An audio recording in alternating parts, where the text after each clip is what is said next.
अब 4 श्रम संहिताएं हमारे ऊपर लादी गई हैं, आनन फानन में जो रातों रात जो है कानून बदल दिए गए हैं, वो मज़दूर वर्ग के ऊपर एक बहुत ही गहरा हमला है, गहरा आघात है।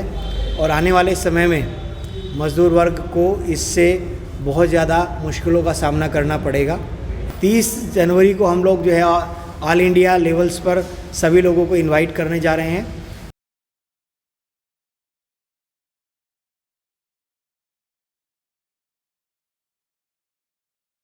मारुति सुजुकी मजदूर संघ के तत्वाधान में आज हमने एक गोष्ठी की, जिसके अंदर हम लोगों ने जो 44 श्रम कानून हैं उनको समेटकर 4 मजदूर संहिताओं में, श्रम संहिताओं में बदलने का जो प्रयास भारत सरकार कर रही है, इसके बारे में सुप्रीम कोर्ट की अधिवक्ता उर्वी मोहन मैडम और जयपुर हाई कोर्ट में अधिवक्ता सुमित कुमार जी, इनसे बातचीत की। साथ में हमारे और भी कानूनी ज्ञाता लोग थे और मज़दूर वर्ग से काफ़ी जो है बुद्धिजीवी और विभिन्न यूनियनों के प्रतिनिधि आए हुए थे।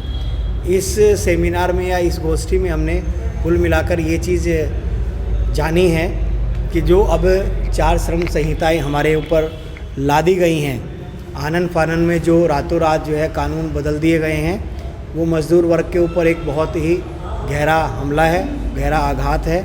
और आने वाले समय में मज़दूर वर्ग को इससे बहुत ज़्यादा मुश्किलों का सामना करना पड़ेगा। अगर उदाहरण के रूप में देखा जाए तो बहुत छोटी छोटी चीज़ें हैं।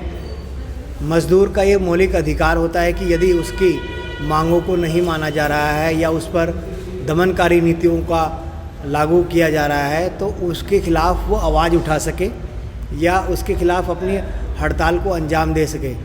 लेकिन इन संहिताओं के द्वारा मज़दूर की मौलिक अधिकारों को ही छीन लिया गया है। उसको विवश कर दिया गया है कि वो किसी भी प्रकार की कोई हड़ताल नहीं कर सकता, नोटिस देने के बावजूद भी नहीं कर सकता। 60 दिन की एक अवधि बना दी गई है कि अगर आप 60 दिन पहले कोई नोटिस देंगे, उसके बाद ही आप किसी प्रकार की कानूनी हड़ताल को कर पाएंगे।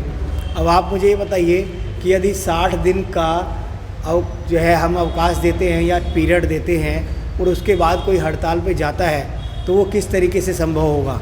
इन 60 दिनों यानी 2 महीनों में कोई भी नियोक्ता या कोई भी कंपनी अपना काम या तो दाएं बाएं शिफ्ट कर लेगी या अपना काम किसी दूसरे तरीके से चलवाने का प्रयोजन कर लेगी, तो हड़ताल का क्या मायने रह जाएंगे।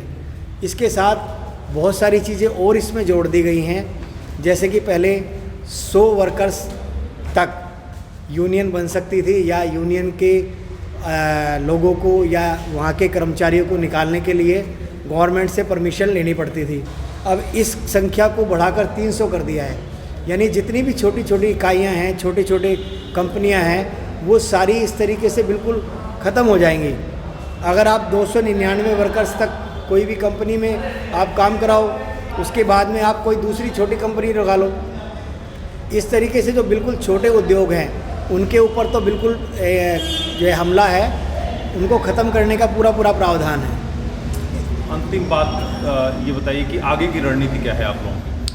आगे की रणनीति, आज हमने जो सेमिनार किया उसके अंदर ये निष्कर्ष ये निकला कि जिस तरीके से भारत सरकार राज्य सरकारों के साथ मिलकर पूरे भारत में मज़दूर वर्ग के ऊपर हमला किए हुए है, हम लोग भी पूरे भारत के स्तर पर यानी कि ऑल इंडिया लेवल पर एक यूनाइट होकर ऑटोमोटिव पार्ट्स की या ऑटोमोबाइल सेक्टर की एक यूनियन बनाएंगे, एक फेडरेशन बनाएंगे, जिसमें जितनी भी हमारे भारत में ऑटोमोबाइल्स कंपनीज़ हैं सभी को उसमें शामिल करेंगे। और इसके मद्देनज़र हमने आने वाले 30 जनवरी, 31 जनवरी और 1 फरवरी को एक 3 दिन का कार्यक्रम किया है। 30 जनवरी को हम लोग जो है ऑल इंडिया लेवल्स पर सभी लोगों को इनवाइट करने जा रहे हैं। 31 तारीख को हमारा एक पूरे दिन का सेमिनार रहेगा और 1 फरवरी को हम लोग जो है लघु सचिवालय मिनी सेक्रेटेरिएट गुड़गांव में अपना धरना प्रदर्शन करेंगे और ज्ञापन देंगे।